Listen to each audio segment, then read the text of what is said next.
My dear students, Jai Shri Radhe Krishna. This is Rajesh Kumar. Welcome to my YouTube channel RKG Accountancy Academy. आज हम class 11th के first numerical chapter accounting equation के part 3 में golden rules of accounting equation समझेंगे। अगर आप मेरे साथ ऐसे ही बने रहे तो आपको क्लास 11th के प्रत्येक न्यूमेरिकल चैप्टर की फुल नॉलेज यहीं पर ही प्राप्त हो जाएगी। Golden rules of accounting equation. देखिए, मैंने बहुत इजी वे में रूल्स तैयार किए हैं। जैसे कि आपका फर्स्ट पॉइंट है बिजनेस स्टार्टेड विथ कैश। आप अपना बिजनेस स्टार्ट कर रहे हैं कैश से, तो हम क्या करते हैं अकाउंटिंग इक्वेशन में? पहला पॉइंट तो है ऐड इन कैश। हम उसे क्या करेंगे? कैश में उस अमाउंट को ऐड कर देंगे और साथ ही ऐड कर देंगे अमाउंट को कैपिटल में। अब आप कहोगे ये तो हमें बता दिया आपने, add in cash, add in capital, लेकिन करेंगे कैसे?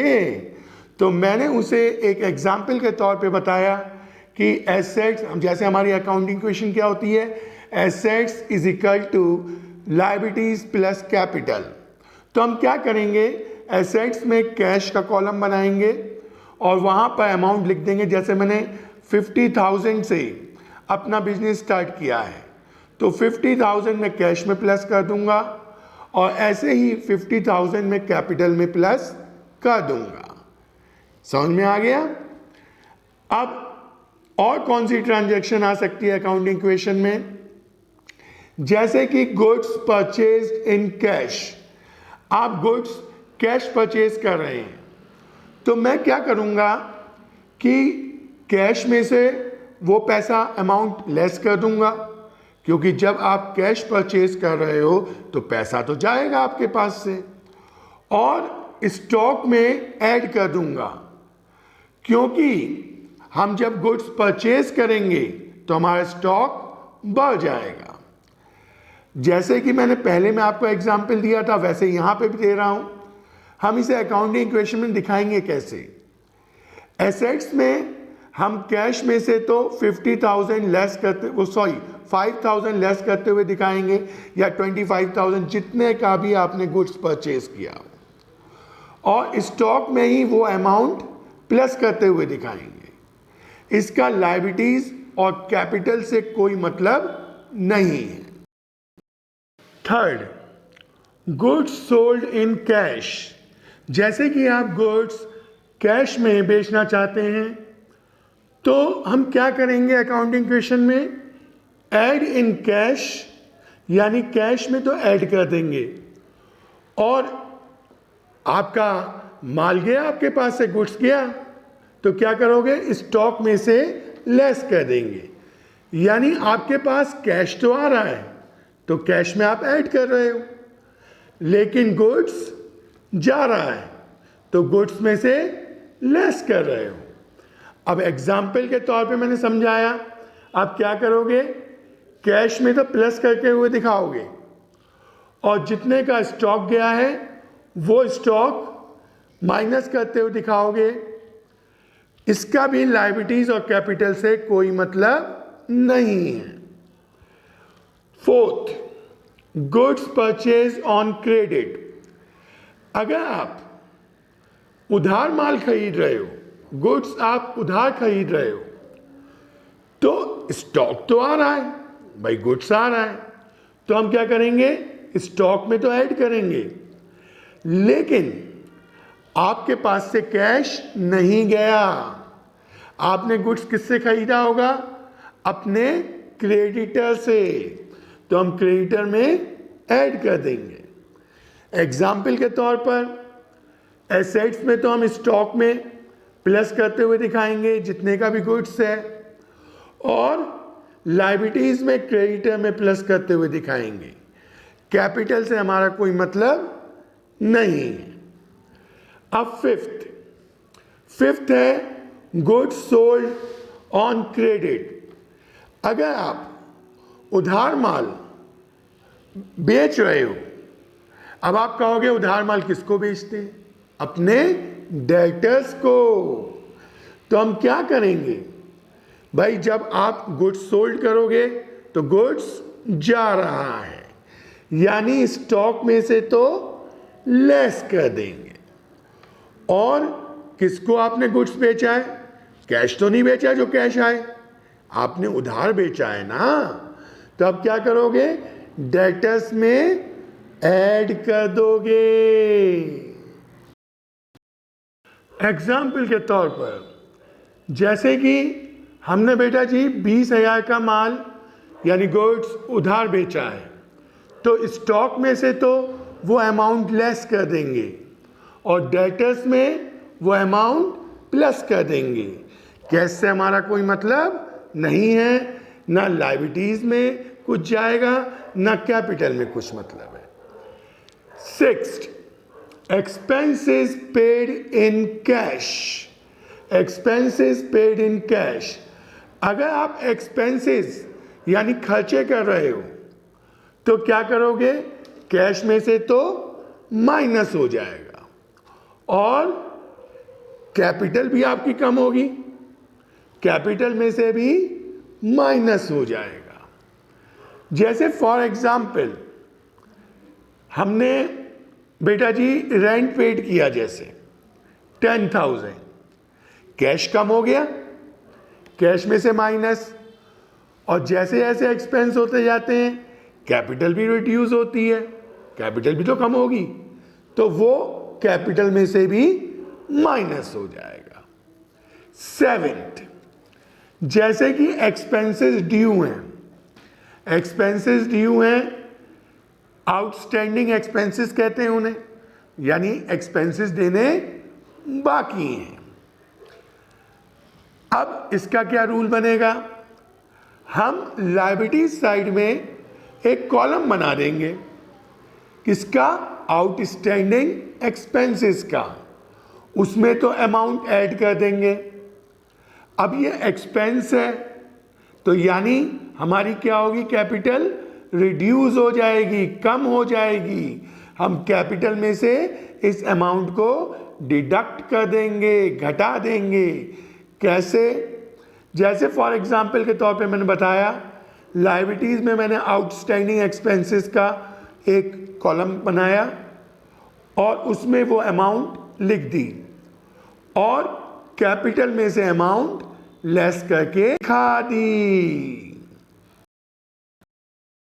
अब 8th पॉइंट है एक्सपेंसेस पेड इन एडवांस, यानी प्रीपेड, यानी ये वो एक्सपेंस है जो हम पहले ही पे कर चुके हैं। अब इसमें हम क्या करेंगे, पेमेंट कर दिया ना आपने तो कैश कम हो जाएगा। और एसेट साइड में हम एक बनाएंगे प्रीपेड एक्सपेंसेस। अब उसे शो कैसे करेंगे, एग्जाम्पल के तौर पर आपने 1,000 एक्सपेंसेस एडवांस पेड किए हैं तो आप कैश में से लेस करते हुए दिखाओगे और प्रीपेड एक्सपेंसेस में से भी लेस करते हुए दिखाओगे। अब आता है 9th point, income received in cash. अगर आपको इनकम रिसीव हो रही है वो भी कैश, तो हम क्या करेंगे, कैश में से, कैश में हम क्या करेंगे, उसे ऐड कर देंगे। और इनकम रिसीव हुई है तो हमारी कैपिटल भी बढ़ जाएगी, हम कैपिटल में भी ऐड कर देंगे। एग्जाम्पल के तौर पर मैंने यहाँ पे कैश में 500 रुपये प्लस करके खाए हैं। चलिए मैं एग्जाम्पल भी दे देता हूँ, मुझे रेंट रिसीव हुआ 500 रुपीज़, तो मैं क्या करूँगा, कैश में प्लस करूँगा और साथ ही अपनी कैपिटल में भी प्लस कर दूंगा। अब आता है 10th पॉइंट, इनकम ड्यू। अब इनकम ड्यू है यानी मिली तो है नहीं, अभी मिलनी बाकी है, यानी एक्रूड इनकम है। तो मैं क्या करूंगा, एसेट्स में एक एक्रूड इनकम खींचूंगा यानी बनाऊंगा, और ये इनकम है तो मेरी कैपिटल में भी ऐड होगी, यानी एक्रूड इनकम में भी ऐड होगी और कैपिटल में भी ऐड होगी। एग्जाम्पल के तौर पर हमने क्या किया, एसेट्स में एक्रूड इनकम बनाया, उसमें जैसे 500 रुपीज़ मुझे सपोज करिए कि कमीशन के मिलने बाकी हैं, अभी मिले नहीं हैं मुझे कमीशन के, तो मैं क्या करूँगा, एक्रूड इनकम का एक बनाऊँगा एसेट्स में और उसमें वो 500 रुपीज़ प्लस कर दूँगा। अब ये इनकम है तो कैपिटल तो बढ़ जाएगी, तो मैं कैपिटल में भी प्लस कर दूँगा। अब आता है मेरा last point, income received in advance. अगर इनकम मुझे एडवांस मिल रही है तो ये क्या है, अनएक्रूड इनकम, यानी वो इनकम जो मुझे अभी मिलनी नहीं चाहिए थी लेकिन फिर भी मिल गई। अब मैं इसे कैसे करूँगा, एडवांस इनकम का लायबिलिटीज साइड में मैं खोलूँगा और एडवांस इनकम में उस अमाउंट को मैं ऐड कर दूँगा। अब एडवांस इनकम मिली है तो कैश तो मेरी बढ़ जाएगी, तो मैं क्या करूँगा, कैश में भी ऐड कर दूँगा।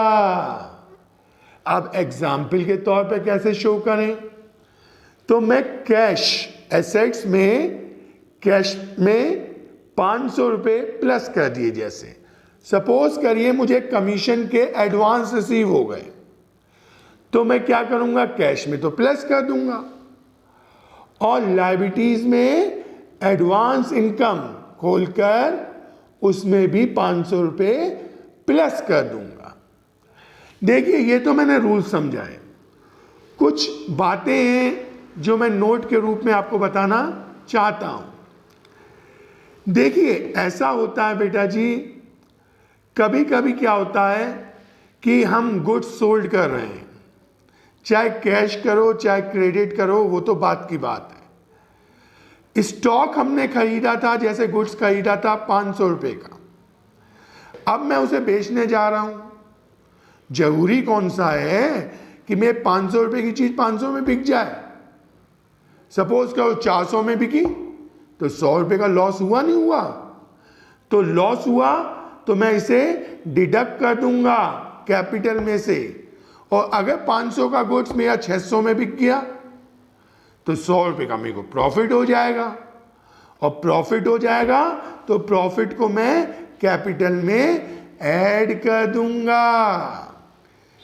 अब पहले मैं इसी को ही आपके सामने समझाना चाहूंगा।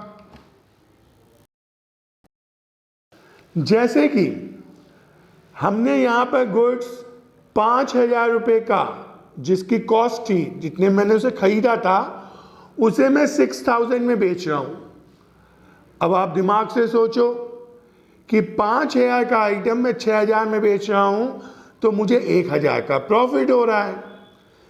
भाई मेरे पास आया क्या, 6,000 रुपये, तो कैश में तो 6,000 प्लस कर दूंगा, लेकिन स्टॉक मेरा कितने का गया, 5,000 का, तो 5,000 स्टॉक में से माइनस कर दूंगा।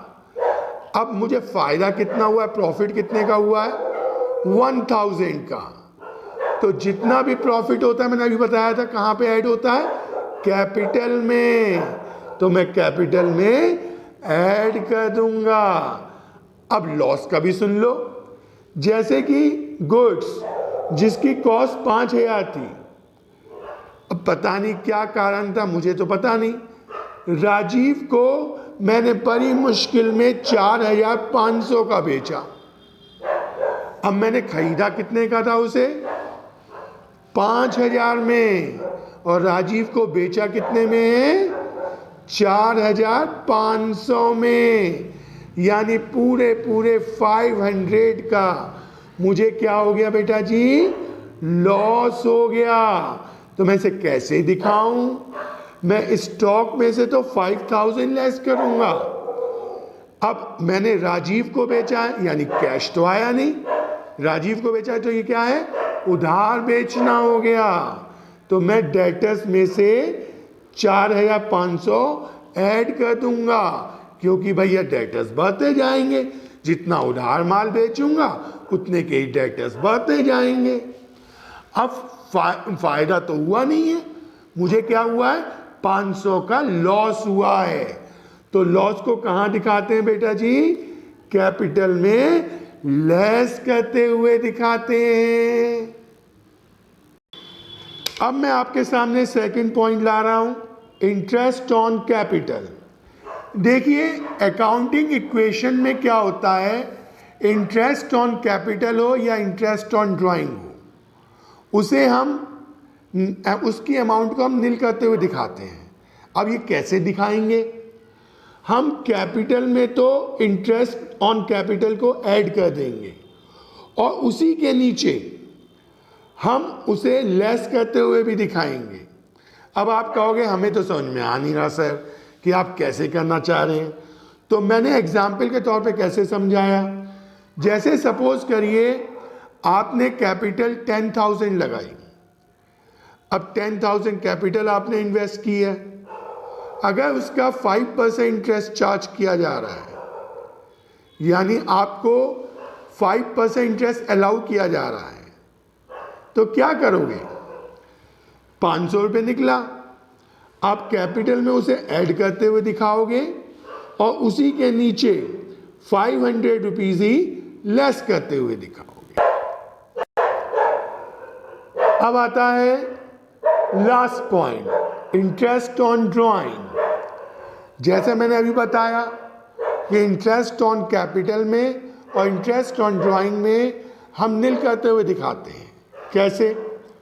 पहले तो हम कैपिटल में से लेस कर देंगे अमाउंट को और फिर हम उसी अमाउंट को कैपिटल में ऐड करते हुए दिखाएंगे। अब आप कहोगे कैसे?